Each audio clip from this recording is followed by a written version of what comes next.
dandeessan. Darajaa rabbiin isaa kenne gad deebisuu hin dandeessan. Garuu maaliif akka isaan isatti duultan hawaasa Oromoo bal'aadhaaf ifa godhuu dhufean. Duulli sheeka roobee maaliif godhamaa jira? Girrisoonni wal jala yaa'anii garaagaraan shaa jiran akka simbira bariisaa maaliif sheeka roobee irratti duulan beektanii? Waan biraa waan takkuuf keessaan qabu. Jalqaba irratti akka gaafa sheeka muummichi ministeeraa kabajamoon Dr. Abiyyiin Ahmad dachii teenna baalee miidhagsee babbareechisee asaaddasee tolchee irriba dhabe girrisaan. Baalee maaliif misoomti? Baalee maaliif jijjiiramte jechaaf halkanii guyyaa irriba dhaban. Tokko jedha. Lammaffaa irratti magaalaa Baalee roobee karaan koriidara gaafa ijaarame sheeka roobeen sodaa tokko malee gadi bahee isin kana yoom nu hojjettan? Mootummaa kana nu hojjeteen galateeffannee dhugaa jirutti me girrisoota kana qiimii itti kaatan. Uummanni faayidaa takka hin qabne ka osomaa barreessu qabriitti galuudhaaf deemu kunniin jechuudha. Kan uummata Oromooti waan bu'aa takka hin buufne ka gizee maraayyuu waceetuma waccisiisu kunniin sheeka roobee achirraa kaanii itti qaban. Gaafa kaanii muummichi ministeeraa Baalee roobee gaafa dhaqee sheeka roobee muummicha ministeeraa harka fuudha. Akkamitti sheekaan roobee Dr. Abiyyi harka fuudhee amma wanni jara irra dhoorge. Akkamitti sheekaan roobee pirezidaantii naannoo Oromiyaa harka fuudhe. Indee ganaa si bulchaa si injaa bara sheeka roobeen muummicha ministeeraa harka fuudhuu miti. Oromiyaa guutus kantiibaa Baalees kantiibaa Itoophiyaas wucci guddaa ministeeris hundaayyuu ni ta'a sheeka roobeen. Deebiqaa taalleekko. Si caala bar waa baay'eedhaan si caala. Wanni isin har'a gadi yaatanii akkanatti isarra duultaniif akkamitti dhugaa Baalee dubbate akkamitti sodaa tokko malee muummicha ministeeraa Dr. Abiyyi Ahmad misoomse biyya jijjiire jedhee maa dubbateef itti yaatan malee waan biraa waan takka sheeka roobeen isin hin goone isin polotikaa fayyadamtan warra kaayiroo isin warra osoo tiktokiin irra cufate beelaan dhumtan isinii galaa dhageeffadha akka nama ofii keessanii dalagatee jiraatuu fakkeessitanii sheeka roobee waa jettaniis rabbi jedha soddaan kenna sun fa'a. Guyyaa takkasii dalagatu argee hin beeku. Hundi keessan kadhaadhaan jiraatan. Sadaqaadhaan. Odoo ijoolleen mana Arabaa miskiinni rabbiin abbaan biyyaa ergate. Hintalatiyya Dubaay deemii na hojjedhu. Hintalatiyya Suudii deemii na hojjedhu. Hintalatiyya Qatar deemii na hojjedhu. Hintalatiyya Dohaa deemii isii miskiinni rabbi. Obboleessa isaatii waan ergitu bara. Ebaluu feemasiidha. Leenca sirratti darbaa ittiin. Ebaluu feemasiidha. Bar wallaalaa akkanaa kana dadhabne bar. Namoonni har'a sheeka roobee waa jedhan ufii keessanii takkaa dalagattanii jaartii teessanii tishartii bittanii beeytanii. Enee xiyyaaqee heenu isti mallisu deebii kana naa deebisaa meeyaa kolkolo warri har'a sheeka roobee keessan darajaa keessanii fi isin dhuufuu sheeka roobeen geettanii nutu isinitti hima. Yoo tola diddanii isinitti liqimsiifne gurra keessanitti isin himna nuti warri kaleessallee isinitti galchuu beeku akka isin beeytanitti kadhattoota. Takkaa gadi baataniitiniin jaartii teessanii fuuraa keessan xuruurrattaniitumaan iskaarbi isiin morma jala darbattu bittee fi beeyta abbo. Mee ani guyyaa takka gabba'ee niitii takka hintalootiyyaa osoo nam tokko sadaqaa naan kenniin gabba'eetiniin jaartii tiyyaa iskaarbii bitee dhimee ati dhuguma dhiira. Gadi ba'ii koottu dubbadhume sheeka roobeedhaan kadhattu jetta sanuyyuu viidiyoo nam gadhee meelaala gadhee akkana tana jira bara. Kayoo akkanatti achi ilaaltu dhiira fakkaattu ta keessi isii beera. Sheeka roobeen keessaan waan fedhe si gaafachuu hin danda'a. Qarqaarsa naa godhi isin jechuu hin danda'a. Fiddee viidiyoo uummata dhageessifte jechuudha. Birri naa ergi jedhee baga si gaafate. Maa yoo ergiteef rakkoo mal qaba. Si gaafate bar. Taa'ee halkanii guyyaan kadhanne. Yoo dandeesseen gootaaf garuu fiddaniitiniin waan kaleessa sheeroobeen isiniin jedhe namni isin ganaa takka likki isin galchina dhugaa isinitti hima. Gara kamiinuyyuu hin dandeessan sheeroobee. Sheeroobee miti mana hammaamaa shintibeetii inni seenee gadi ba'ee hafuura isarraa ba'u san hin geettan isin. Tokkoffarratti eega waa'ee qabeenyaatiin namatti duuluu ta'e eega hiyyummaadhaan nama hidhuu himuu taatan eega isin duroontonni abbootiin qabeenyaa jajjaboon kun qabeenyaan sheeka roobetti duuluu taatan mee ati dhugumatti dhiira rarraafattee deemta hintaloo ta'e jaartii ta'e tasi jala ciiftu halkan eegee bantee si jala ciiftu san guyyaa takka gabbaatee fuuraa kee xuruurrattee qamisii isiin huccuu ofiitti godhattu bittee fi beeyta yakka sadaqa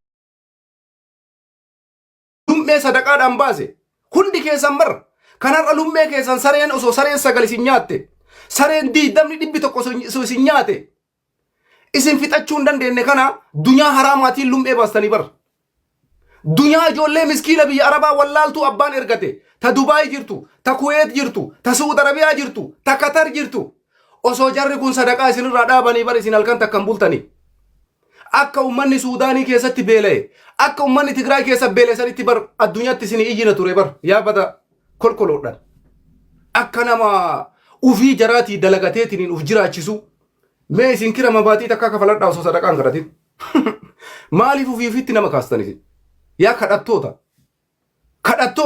akka keessanii kana sheeroo beewwaa jedha namni sadaqaadhaan ilmoo ofii guddifatu namni sadaqaadhaan jaartii ofii horatu namni sadaqaa kiraa manaa kafalatu ati mataa keetiiyyuu harka namaa eeggatta kadhattu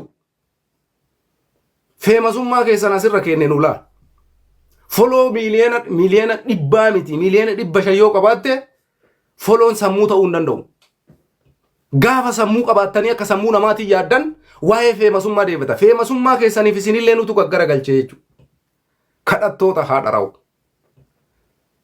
maali abboo osoo namnummaan gadi bahee xuruurratee akka dhiiraatti jaartii ofii horatu tokko osoo namnummaan gadi bahee dalagatee akka dhiiraatti niitii ofii horatu tokko osoo namnummaan gadi bahee dalagatee kiraa manaa kafalatu tokko sheeka roobeedhaan waa jedhe kadhattuun akkamiin namaa waa jetti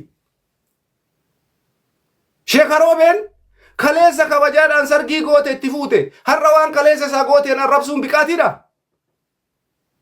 sheeka roobeen kaleessa rakkina keessa ture har'a sammoo rakkina keessatti isa hidhuu barbaadde sheeka roobee rabbitu as fide rabbitu miidiyaa kanatti mul'ise rabbitu riskii isaa bane rabbitu ol isa fuudhe atiin kolkoloontu nomaa isa godhuu dandeessu jechuudha isin ammoo sheeka roobee irra polotikaa fayyadamtan polotikaa keessa ammoo nuti funyaanirra isinii deeminaa jiru Dr. Abiyyi yoo taate Itoophiyaa miti addunyaa iyyuu nama jijjiiruu danda'uudha isii talallee gurra keetii siimaa dhageeffadhu wanni isin maraache maaliif Dr. Abiyyiin Ahmad Baaleen bareechifnaan sheeka roobeen gadi bahee akka aktiivistii tokkotti akka nama feemasaa tokkotti miidiyaa waraabeedha isin ajjeestanii booyuudha bu'aan keessan ebaluun irraa kufe ebalumaarree ta'ettanii ajjeestanii booyuudha malee takkaa dhiiga uummata Oromootiin daldaaluu malee uummata Oromootiillee waa buustanii hin beektan kanaaf sheeka roobeetti afaan bantan kanaaf sheeka roobeetti duultan kanaaf sheeka roobeetti waa jettan ammoo nuti isinitti himna likkii keessan gaafa isin sagalee sheeka roobee wajjin keessaan inni qarqaarsaaf isin gaafate fiddanii miidiyaa irratti argisiiftan ati dhugatti ana biratti beera gadi hintaloo si jala ciiftu arabaa jirtutu har'a kiisii ufiititti bindaa ofii osoo abbaa ofiitiin ergin osoo haadha ofiitiin ergin hin feemasa jettee jechuu shamarri zabana kanaa gowwaadha beetan ijoolleen shamaraa ta zabana kanaa gowwaa ijara biratti foloo 100 ati qabaatte taanaan hin bakka ati jaraaf xaqalaa ministeriidha zabana kana rakkoon kana jedhan quba qabaadha gaafa ati foloon kee 100 seene foloon kee 200 galee ati jaraaf muummee ministeeraa jaraati xaqalaa ministeriidha jarri akkasii silaalti shamarran amma biyya arabaa keessa jirtu hagana dirasii duubatti hafte ijoolleen nu harka salphina guddaa kanaafi nama akka amma warra miidiyaa irraa sadaqaa kadhatu kana bira yoo dhaqan jarri akka nama jannata galeetiif laalan ijoolleen biyya arabaa mee laala shaman wallahi caccabduu bar akkana godhatti bar wallahi asbayoonni fi asbay akkuma nama biyya keenyatti duraan akkasii shamarran yoo fuudhaafati kadhattee intala shamaraa takka fuudhuudhaafati kadhatte akkasii si saalfatti tan zabana kanaa takkatuu feemasa miidiyaa kanarraa jedhan kana warra foloo 300 qaba kana bira geetti wallahi jette akkana godhatti fuula dho'ifattee argi kijibduudha bar wallahi akkasii isi akkanaa tana ta'a amma osoo abbaa ofiitii waan ergin osoo haadha ofiitii waan ergin osoo obboleessa ofiitii waan ergin wallahi leenca bitee si erguufiyyuu caccabduu leenca maal bittee ergitaaf shokolaata akkanaa kanneen daddabnee bar duubatti hafa ummata zabanni irraa tare faara akkanaa kanneentu ummata kana dhiphisee jara kana ummata irratti boonsee har'a gaddeebi'anii qabeenyaan nama arrabsan hiyyummaadhaan nama arrabsan riskii jaratu qoodetti fakkaate akka waan waajjira jaraatii mindaan namaa qoodamu akkasitti haasa'anii bar isinii galaami kanaaf jecha wanti biraa wanti kaleessa namaa gootanii nama hin xiqqeessina waan kaleessa namaa gootanii nama hin arrabsina dhiira yoo taate kaleessa gooteef jirta namni tokko yoo dhuunfaadhaan har'a dhufee waa siin jedhe yeroo kanatti jecha inni siin jedhe deebisiif malee kaleessa anatu akkasii godhe kaleessa anatu hiyyummaa keessaa akkasii baase uummata Oromooti dalagattee hiyyummaa keessaa baate warra fotoo jaartiitiin naggaadhu koppiliinkii godha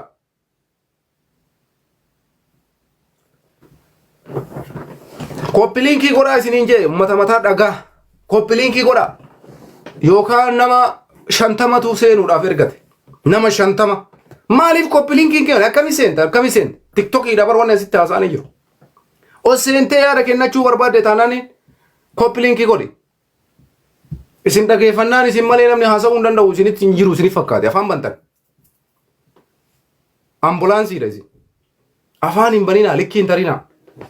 Eessaa akka isin dhuftan isin beekna. Kaleessa akka turte 2020 akkam turte 2019 akkam turte. Har'a ammoo abbaa qabeenyaa wayyuuf seetanii afaan hin baninaa. Sinii galaame nuti nama kabajuun kabanya nama kabajaa ofirraa fuudhe ammoo likkii galchina quba qabaadda. Maa feemasa taataa miti waan feete hoo taate feemasummaa keellee nutu shaayii itti dhugee siin jenna jechuudha. Shaayii. Kanaafi namni yaada qabdan seentanii yaada kennachuu dandeessanii sheekaa roobee irraa gadi bu'a. Yoo irraa gadi bu'uu baattan ammoo nutillee sheekaa roobee kophaa akka hin jirre isinitti himuu barbaanna jechuudha. Takka takkaan likkii isin galchina jechuudha. Takka. Kanaafi